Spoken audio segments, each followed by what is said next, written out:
राधे राधे प्यारे भक्तों, शाम सदा शिव चैनल में आप सभी का स्वागत है। आज हम आपके लिए लेकर आए हैं कार्तिक महात्म्य का 19वां अध्याय। आइए सुनते हैं। राजा भृगु ने कहा, हे देव ऋषि, अब आप यह कहिए कि भगवान विष्णु ने वहां जाकर क्या किया तथा जलंधर की पत्नी का पतिव्रत कैसे भ्रष्ट हुआ। नारद जी बोले, जलंधर के नगर में जाकर भगवान विष्णु ने उसकी पतिव्रता स्त्री वृंदा का पतिव्रत भंग करने का विचार किया। वह उसके नगर में एक उद्यान में जाकर ठहर गए। रात को उसको स्वप्न दिया कि वह उसकी माया और अद्भुत कार्य प्रतीति है। फिर उसकी माया द्वारा जलंधर की पत्नी पतिव्रता वृंदा ने रात में यह स्वप्न देखा कि उसका पति नग्न होकर सर पर तेल लगाए महर्षि पर चढ़ा और वह काले रंग के फूलों की माला पहने वे उसके चहुओर सिंहक जीव है। वह सिर मुंडाए हुए अंधकार में दक्षिण दिशा की ओर जा रहा है। उसने अपने नगर को समुद्र में डुबा दिया और यह देखकर वह बहुत से भयानक सपने देखे।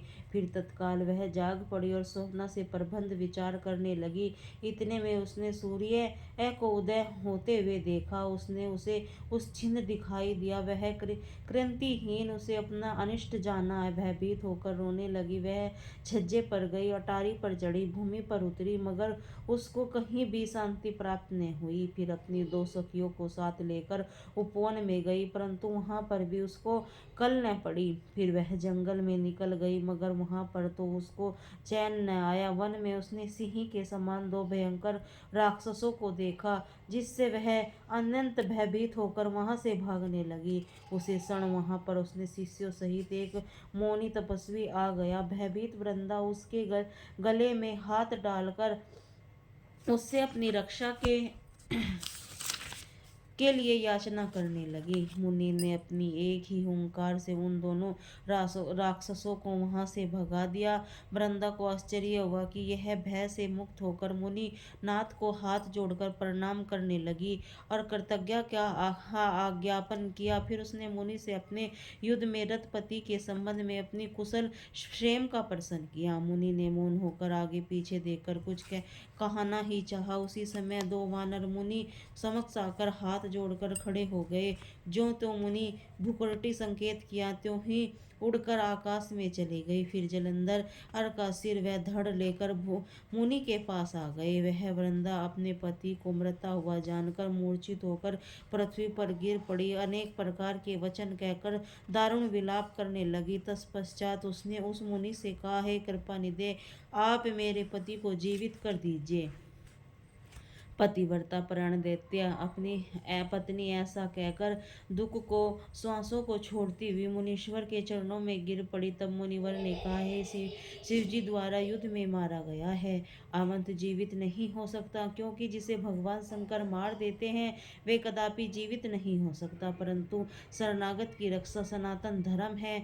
अंत में कृपा कर इसे जिलाए देता हूँ। नारद जी कहते हैं, वह मुनि साक्षात विष्णु ही थे, जिन्होंने कि यह सब माया फैला रखी थी। वह वृंदा का पति जो ही जीवित करके अंतर ध्यान हो गए। जलंधर ने उठकर वृंदा को आलिंगन किया, उसका मुख चूमा। वृंदा भी पति को जीवित हुआ देखकर अत्यंत हर्षित हुई। तब तक सब बातों को स्वप्न समझा। तत्पश्चात वृंदा सकाम और बहुत दिन तक उसी मन में अपने पति के साथ विहार करती रही। फिर एक दिन उसके सूरत एवं संभोग काल को अंत में भगवान विष्णु को पहचान लिया। अंत उसे ताड़ित करती हुई बोली, रे पराई स्त्री के गमन करने वाले विष्णु, तुम्हारे शील को धिक्कार है। मैंने जान लिया है कि तुम मायावी तपस्विनी तुम ही थे। हे राजन, ऐसा कहकर परम क्रुद्ध पतिव्रता वृंदा अपने तेज को प्रकट करते हुए श्राप दे दिया, जो तुमने अपनी माया से 2 राक्षस मुझे दिखाए आए थे वह दोनों राक्षस किसी समय तुम्हारी ही स्त्री का हरण करेंगे। उससे विरह में तुम दुखी होकर और तुम वानरों की सहायता से वन में ही भ्रमण करोगे। और हे सर्वेश्वर, जो इस समय तुम्हारा शिष्य बना है वह तुम्हारा सारथी रहेगा। ऐसा कहकर पतिव्रता वृंदा भगवान विष्णु को लाख मना करने पर भी अग्नि में प्रवेश कर गई। ब्रह्मा सभी देव आकाश में उसका प्रवेश देखते रहे। वृंदा के शरीर का तेज श्री पार्वती जी के शरीर में चला गया और आकाश में जय जय शब्द होने लगा। पतिव्रता धर्म के प्रभाव से वृंदा की मुक्ति प्राप्त की। जय हो श्री राधे राधे।